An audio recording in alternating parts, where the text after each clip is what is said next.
नष्ट करना चाहते हो। किसी की भी निंदा की, किसी भी बात की अहम बुद्धि करके वही तुम्हें भ्रष्ट कर देगा, वही बहुत जोर की वृत्ति आपके अंदर दोष की आ जाएगी। इसलिए नो श्रणवन, किसी की भी निंदा कभी भी मत सुनो, तत्काल अंगुली कान में डाल। बहुत बड़ी हानि है इससे। ये 100 बार तो श्लोक आए होंगे ऐसे जिनमें ये वर्णन किया। नो श्रणवन, ये आप सत्संगी हैं, अपने ऊपर आप कृपा करें, कभी किसी की भी निंदा। अरे बहुत विचित्र बात है, निंदा की तो बात जाने दो, अगर भजन करते हो हल्का शब्द निकल जाएगा तो भजन में विक्षेप पड़ जाएगा। हल्का शब्द हो गया तो भजन में विक्षेप पड़ जाएगा। ये हम देखते हैं, शब्द में त्रुटि हो गई तो भजन में, फिर ये लोग जो बड़े बड़े अपराध करते हैं, भगवान जाने इनकी क्या गति होगी। कैसा इनका हृदय है कि ये मुस्कुरा रहे हैं अपराध करके। हल्का वचन निकल जाए जो सम्मान पूर्वक है लेकिन उनके यथायोग्य नहीं है, तो उसमें भजन में अंतर पड़ जाए। नो श्रणवन, एकदम आदेश कर रहे हैं, किसी की कहीं भी निंदा है जो कान में उंगली डालो। इसीलिए जीवन भर एक सूत्र रहा है, असंग, किसी से दोस्ती नहीं रही। क्योंकि जब अपनापन होगा तो खड़े होकर बात करेगा, एक की प्रशंसा करेगा, एक की निंदा करेगा। किसी से भी जरा सी प्रियता से बात कर दो, फंस गए। सेवक जी महाराज बहुत सावधानी से कह रहे हैं, तब सुख हरिवंश गुण नाम रसना रटत, और बहुवचन अति दुख दानी। तभी सुख है जब हरिवंश के नाम और गुण को ये वाक इंद्री रटती रहे, ये रसेंद्री स्वाद लेती रहे, और कुछ बोले तो दुख दानी, निश्चित दुख में फंस जाओगे। नो श्रणवन, बिल्कुल ये नियम ले लेना चाहिए किसी की निंदा। और निंदा सुनने में मन बहुत राजी रहता है, अच्छा, और बहुत हर्षित होके जैसे उसको राजपद मिलने जा रहा हो, ऐसे पूरे एकाग्रता। ऐसा ना वेदांत का सिद्धांत सुनेगा, ना भक्ति का सुनेगा, ना भगवान की महिमा। निंदा हो रही है तो खसक के और नजदीक पहुंच जाएगा, पुनः बोलो हम सुना नहीं, और अच्छा ऐसा हुआ, और आगे क्या, पूरा रसास्वादन उसमें डूबे चले जा रहे हो। ये नहीं पता कि ये हमारे सारे पुण्य नष्ट करके नरक का रास्ता बन रहा है। नो श्रणवन नैव ग्रहणन, सुनाई पड़ गया तो स्वीकार ही नहीं करना कि वो दोषी है। नहीं नहीं, भगवान जिसको जैसे चला रहे चल रहे, पूरी सृष्टि उन्हीं के चलाए चल रही। यंत्रारूढ़ानी मम माया, नहीं नहीं, मुझे तो भगवान की दिव्य लीलाओं में जाना है, माया जनित लीलाओं के गुण दोष नहीं देखने। ना सुनना है और ना ग्रहण करना। ग्रहण करना होता है कि वास्तविक ऐसा ही है, हाँ अरे वो तो ऐसा। अब जिंदगी भर जब उसकी बात आएगी तो पहले वो दोष हो जाएगा। अच्छा, वो घृणास्पद भाव तुम्हें भगवत प्राप्ति कभी नहीं होने देगा। घोर पापी में, नीच में भी स्वाराध्य बुद्धिर मम, मेरे आराध्य राधा वल्लभ लाल विराजमान है, ये भाव रखना है। कह रहे सकल तनुभृताम क्वापि दोषम गुणम वा, जितने भी शरीरधारी हैं किसी के ना दोष सुनना है ना ग्रहण करना है।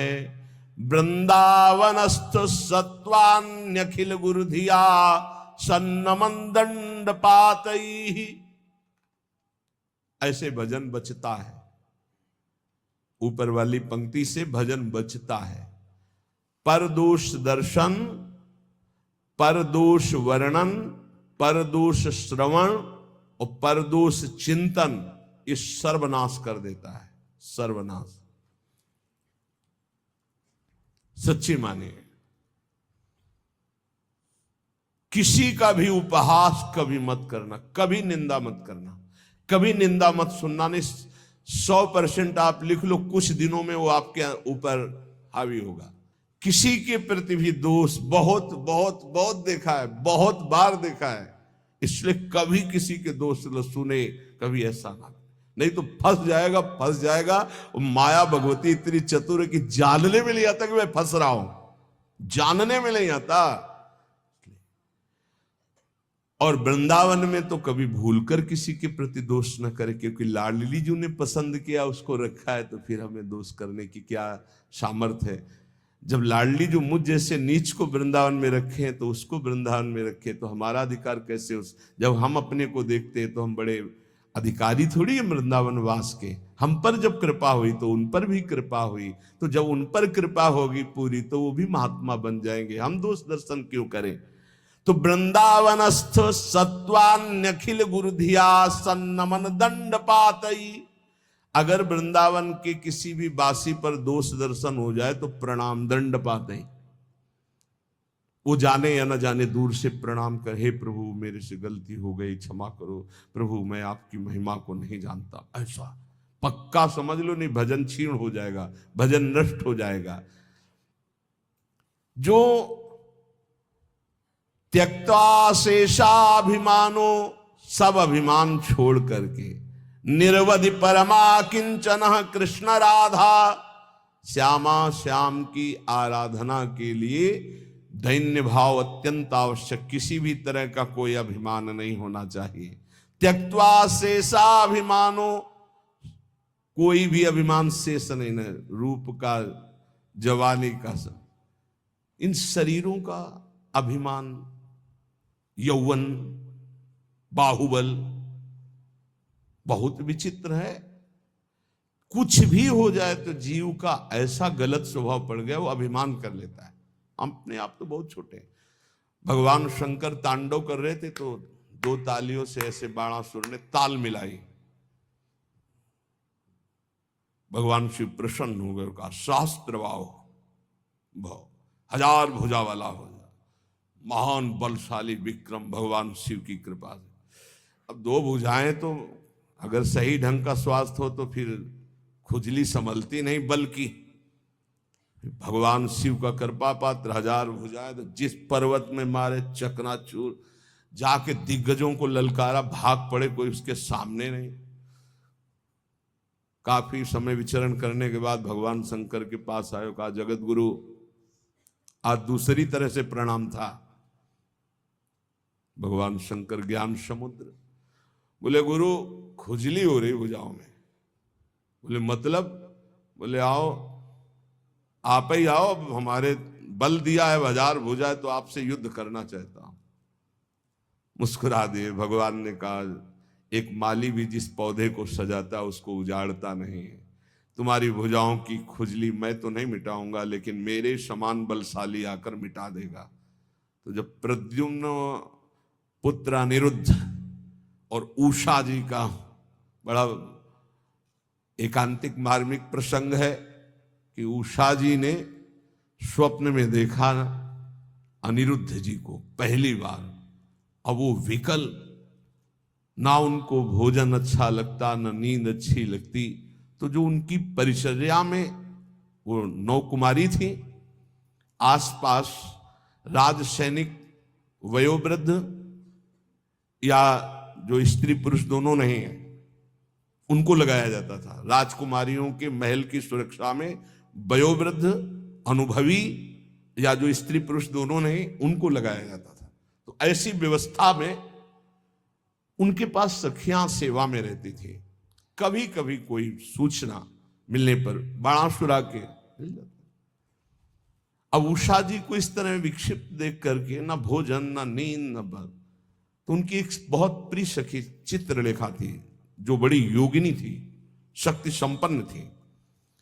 उसने कहा सखी, मेरी सखी होते हुए तुम इतना उदास, बोलो ना, कोई ऐसा विषय है जो गुप्त विषय और तुम बता नहीं सकती, वही तुम्हें इतना विक्षिप्त कर रहा है। मैं समझ रही हूं कोई विषय तो है। तो उनका सखी, मुझे एक स्वप्न में 9 कुमार के दर्शन हुए और अब मैं उसके बिना जी नहीं सकती, पर मैं ये नहीं जानती को है कौन, कहां का है, क्या है, पर स्वप्न में मैंने देखा। तो उनका स्वप्न में आपने देखा तो त्रिभुवन का कोई ऐसा नहीं है जिसका मैं चित्र न बना सकूं,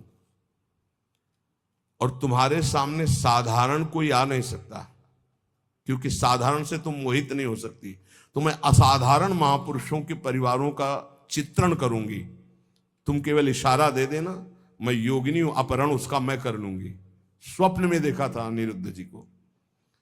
वो बड़े बड़े नागलोक, स्वर्गलोक, सब लोगों के बड़े बड़े जो सुंदर हैं, गंधर्व हैं, देवता हैं, यक्ष हैं, फिर मानव लोक का। तो जय भगवान श्री कृष्ण का चित्र आया तो मुस्कुराए, बोले बस कुछ मिलता जुलता ऐसा ये तो नहीं है प्रद्युम्न जी, बस कहा बिल्कुल नजदीक पहुंच चुकी हो, मिलता जुलता ही चित्र है बिल्कुल। और जे ही अनिरुद्ध जी का आया सो रो पड़ी, बोले यही मेरे चित्त का अपहरण करने वाला। बोले बहुत बड़ी जगह तुम्हारा स्वप्न होगा, आसक्ति हुई है, पता है द्वारिकाधीश भगवान श्री कृष्ण के ये नाती है अनिरुद्ध जी। सुदर्शन चक्र का रात दिन पहरा रहता है द्वारिका में, किसी का भी प्रवेश नहीं। बहुत महान जगह तुम्हारी आसक्ति हुई, पर मैं अपने प्राण त्याग कर भी सखी तुम्हें मुस्कुराते देखना चाहती हूं। तो उनका अगर मुस्कुराते देखना चाहती तो इनसे मिलवा दो। स्वप्न में देखा था।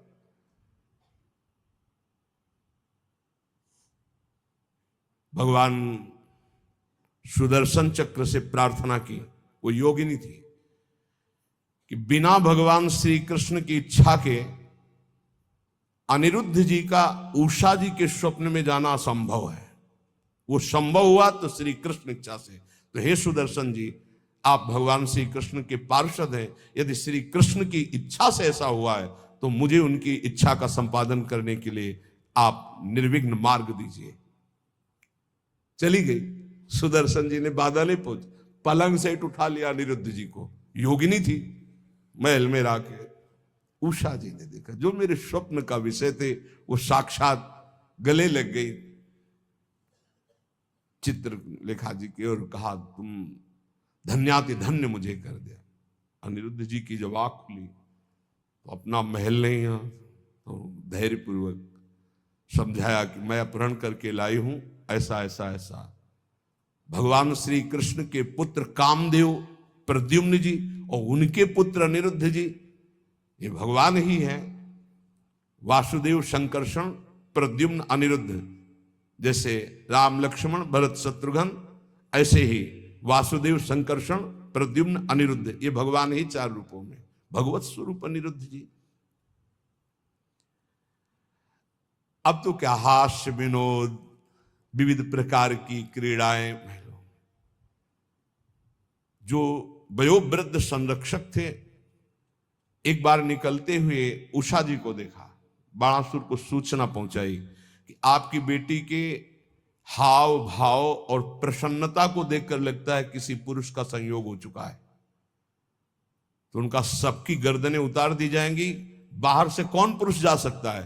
तो बोले वचन देता हूं, इतनी भारी सुरक्षा है कि बाहर से वायु भी बिना अनुकूल हुए हमारे नहीं जा सकती। दैवी शक्तियों का पहरा है।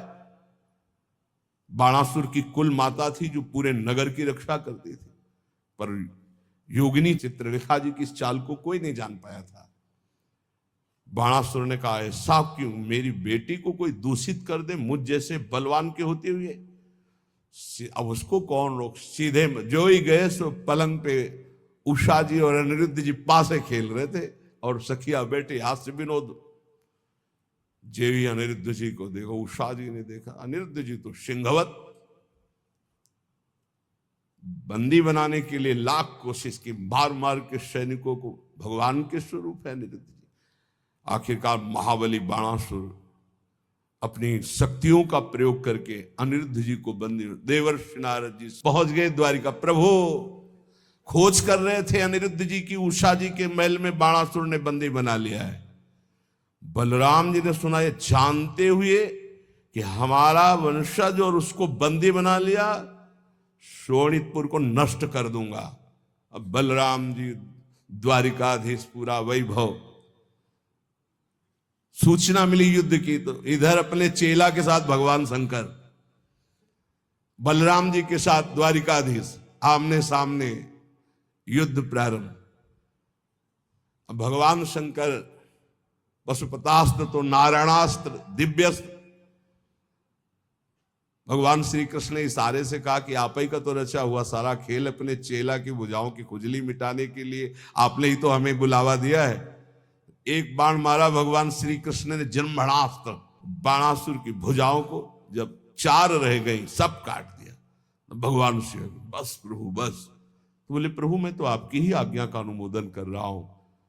और आवेश में भरे हुए थे। इतने में उनकी कुल माता जो पूरे राष्ट्र की रक्षा करती थी, देवी शक्ति, वो दिगंबर होकर खड़ी हो गई। तो भगवान श्री कृष्ण, वहां ये लिखा हुआ है कि यदि अचानक किसी माता बहन के किसी अंग पर दृष्टि पड़ जाए तो दोबारा दृष्टि न जाए। अगर किसी दिगंबर माता बहन की शरीर की दृष्टि आप दोबारा की तो सारे सुकृत नष्ट हो जाएंगे। भगवान होते हुए भगवान श्री कृष्ण तत्काल नेत्र फेर लिए और वहीं युद्ध का समापन हुआ। भगवान शिव जी ने समझाया, फिर उषा और अनिरुद्ध जी का विवाह हुआ। ये अहम इतना पुष्ट है कि अपने गुरुदेव से कह रहे कि मेरी भुजाओं की खुजली मिटा दो, बाणासुर। यहां कह रहे त्यक्त्वा शेषाभिमानो निर्वधि परमा किंचन कृष्ण राधा। यदि आप अपने भजन को बढ़ाना चाहते हो तो नो श्रवण नई ग्रहणन, ना किसी की निंदा सुनो और ना स्वीकार करो कि ये दोषी है। सकल तनुभृताम कापि दोषम गुणम वा, पूरी सृष्टि के किसी भी जन के दोष या गुण स्वीकार मत करो। गोस्वामी तुलसीदास जी, अरे बहुत बड़े महापुरुष हैं। आज तक बचपन से लेकर के आज तक, वो एक बार आए थे भक्तमाली जी, उन्होंने कहा मुझे तो ऐसा लगता है कि आपके ब्लड में ही रामायण है, ब्लड में ही गोस्वामी तुलसीदास जी। हम कहा मान लीजिए ऐसा ही है, क्योंकि जहां जन्म हुआ वहां का वातावरण ही ऐसा था। डीएनए में ही तुलसीदास जी हैं। सच्ची मानिए, कोई प्रसंग नहीं जाएगा जो विनय पत्रिका और रामायण से उसका। तात सुनहु माया कृत गुण अरु दोष अनेक, गुण याउ भय न मानई, मानहि सो अविवेक। न गुण न दोष किसी के, सब में भगवत भाव। त्यक्त्या शेषाभिमानो, ये बहुत कठिन है अभिमान का त्याग करना। अभिमान का त्याग करके अकिंचन भाव से यदि राधा कृष्ण श्यामा श्याम की उपासना हो तो बोले प्रेमानंदाश्रु मुंचन, फिर प्रेम आनंद का प्रकाश हो जाएगा। प्रेमानंदाश्रु मुंचन, अश्रु मुंचन करते हुए, ये भक्ति का प्रसाद है। निवसति सुकृति कोपि वृंदावनांत, कोई बड़ा भजनानंदी महात्मा ही ऐसा जो प्रेम से अप्लावित होकर शुभ प्रवाह करते हुए श्रीधाम वृंदावन वास करे, तो फिर उसकी दशा क्या होती? बोले क्रंदनार्त स्वरेण क्षितिषु, आकाश की तरफ देखता, हा प्रियालाल, और रो रहा है। परिलुंठन, भूमि में लौट रहा है रज में। सन्नमन, सबको नमस्कार कर रहा है, लताओं को, वृक्षों को, पशु पक्षियों को, जो सामने पड़ता है। नमन प्राण बंधुम, सबको देखता है मानो मेरी आत्मा है, मेरे प्रीतम है। कुरुवंदन्ते तृणान्या दधदनु करुणा दृष्टे काकुकोटि, सबसे कृपा कटाक्ष, मुझ अधम पर कृपा करो। ये हमने देखा है वैष्णव जनों, मुझे अधम पर कृपा करो, मेरा भजन बन जाए, हम पर श्री जी करुणा करें, मेरा नाम जब चले। और रात दिन भजन कर रहे हैं। और काकुवाणी, दैन्य वाणी के द्वारा सबसे बर्ताव।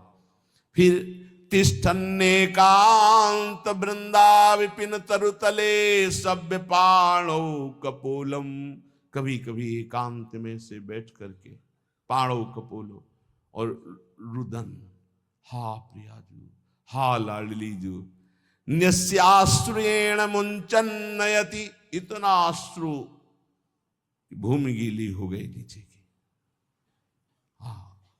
दिन निशाम कोपि धन्यो तनन्यः, धन्याति धन्य हो गया वो जो रात दिन प्रिया प्रीतम के चिंतन में है, अश्रु प्रवाह करता है।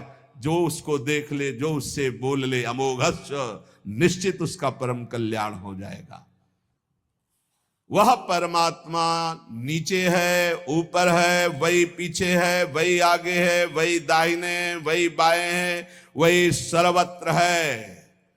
जो ऐसा जान जाता है, न पश्यो मृत्युम पश्यति न रोगम नोत दुखाता सर्वाः पश्यः पश्यति सर्वमाप्नोति सर्वस इति।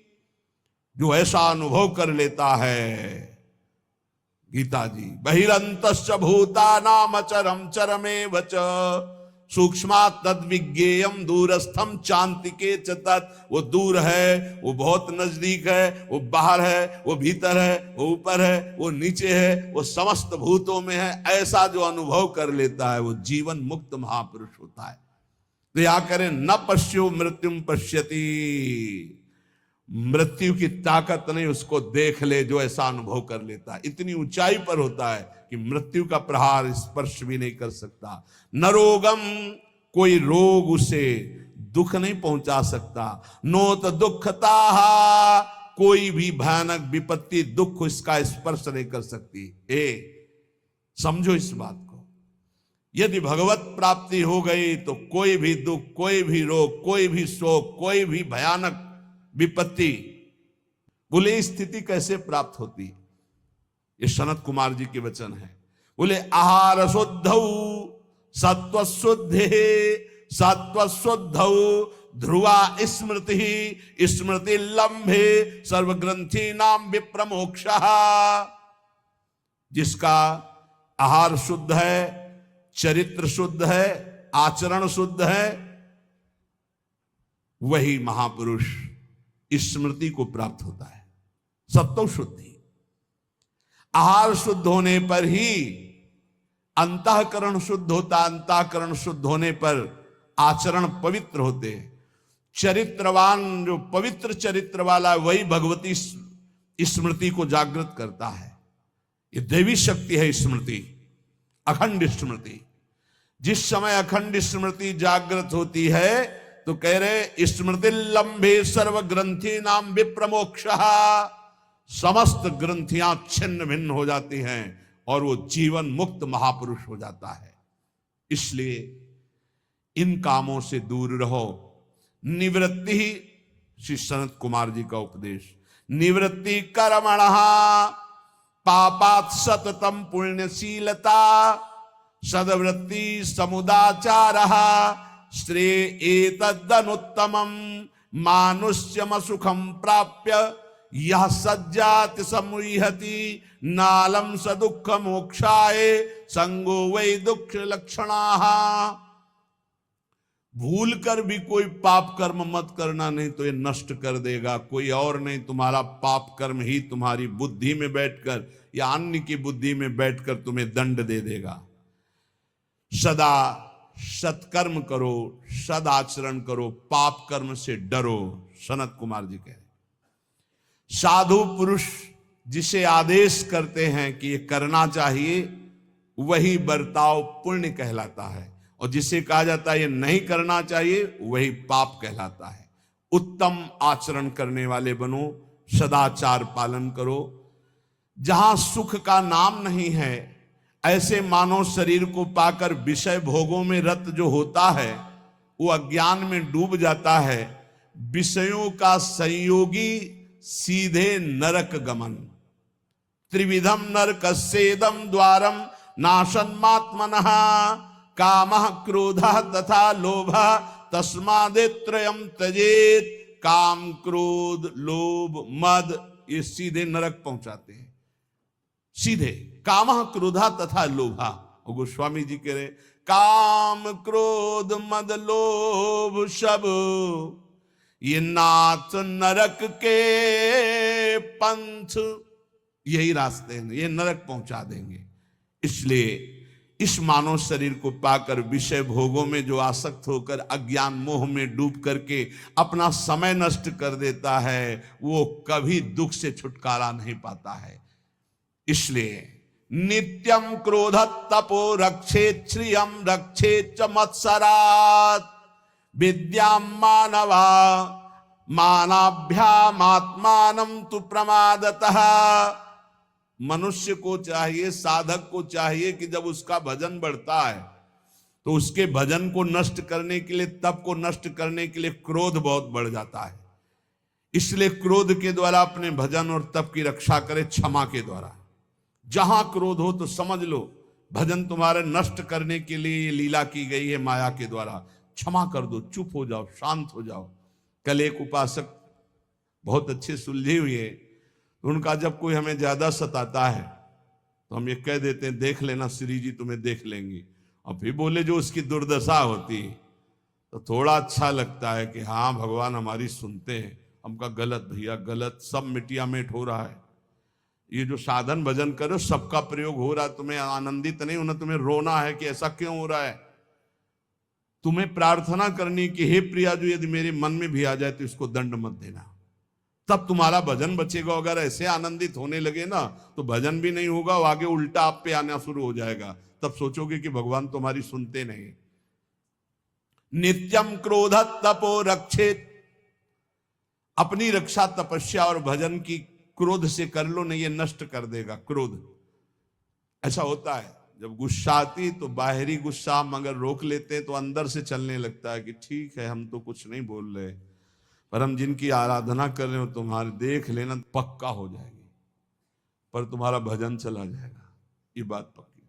तो यहां कह रहे कि नित्यम क्रोध तपो रक्षित संयम। जहां कहीं भी साप दिया है किसी ऋषि ने तो उसी समय वहां लिखा मिलेगा कि वो तप के लिए, जैसे देवर्षि नारद जी ने जेवी नलकूबर मणिग्रह को श्राप दिया कि तुम वृक्ष योनि को, उसी समय फिर वो बद्रिकाश्रम के लिए लिखा कि तप के लिए चले गए, क्योंकि तप उधर लगा तो पूरा करो चल के उसे। भजन करना बहुत कठिन, करके बचाना बहुत कठिन है, क्योंकि जहां आप भजन बढ़ाएंगे तो माया आपके भजन को छीनने के लिए प्रतिकूल व्यवहार करने वाला भेजेगी और आपको क्रोध दिलाएगी। यदि आप क्रोध नहीं दिलाए तो चतुर बचा ले गए भजन को, और अगर गुस्सा आ गई तो अहित तो उसका हो ही जाएगा, पक्का है जो आपको क्रोध दिला रहा है, लेकिन आपका भी अहित हो जाएगा क्योंकि आपका भजन क्षीण हो जाएगा। नित्यम क्रोध तपो रक्षेत, नित्य सावधान रहो, तुम्हारे सामने तुम्हारे भजन और तप को नष्ट करने के लिए भेजा जाएगा। नित्य सुरक्षित भजन को बढ़ाना है गुस्सा दिलाने के लिए।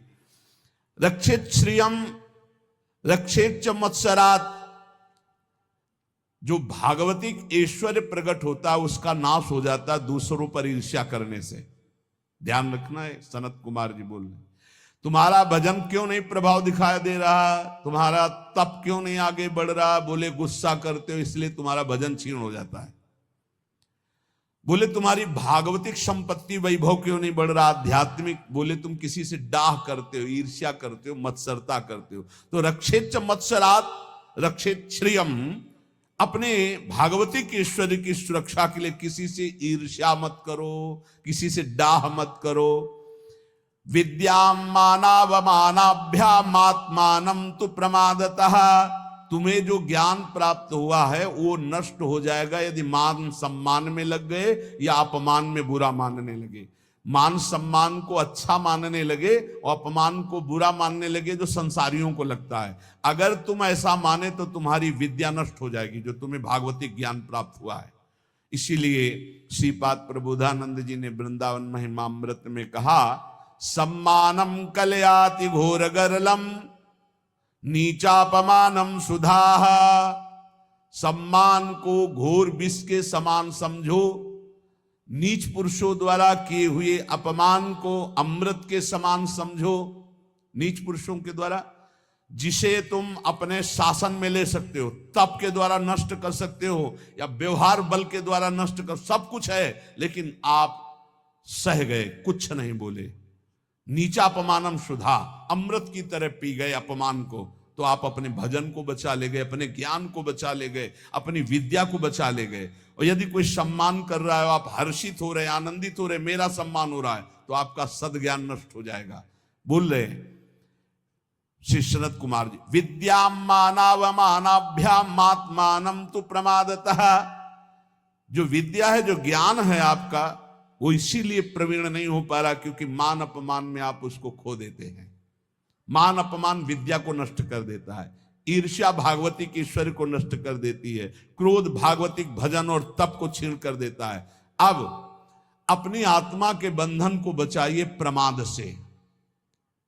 कह रहे मात्मानम तु प्रमादतः, प्रमाद जो आपकी दिनचर्या है, जो आपका भागवतिक नियम है, जो भजन नियम है, इनमें प्रमाद बहुत बड़ा विघ्न पैदा। अरे कर लेंगे ना, 11 माला ही तो बोला है, 2-3 दिन अगर नहीं करेंगे तो आगे चलकर जोड़ के कर लेंगे। नहीं नहीं नहीं, नियम नियम होता है। अगर नियमावली का प्रमाद के द्वारा तिरस्कार करोगे तो आप अपने आत्मा को इस संसार बंधन से मुक्त नहीं कर पाओगे। इसलिए कह रहे हैं मात्मानम तु प्रमादतः, प्रमाद से अपने आप की रक्षा कर लो। ये प्रमाद ना करने योग्य कार्य को करना और करने योग्य कार्य को टाल देना, ये प्रमाद कहलाता। अप्रमादी भगवत प्राप्ति करने की योग्यता रखता है। क्या? ना करने योग्य कार्य को टाल देता है और करने योग्य कार्य को जो काल करे सो आज कर, जो आज करे सो अब, और जो बुरा कार्य का संयोग बनता है उसे कल के लिए टाल देता है, कल से परसों के लिए टाल देता है।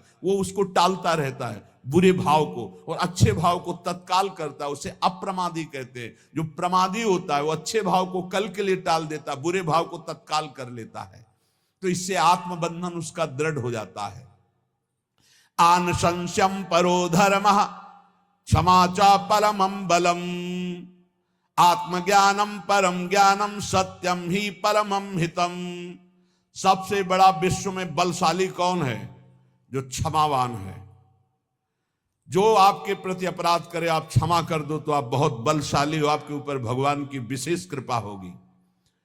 और ज्ञान कौन श्रेष्ठ है? जो आत्मज्ञान, सर्वत्र मेरे प्रभु विराजमान है, ये भक्त का ज्ञान होता है। सर्वान वस्तुतया निरीक्ष, और ज्ञानी आत्मस्वरूप अपने में सबको देखता है।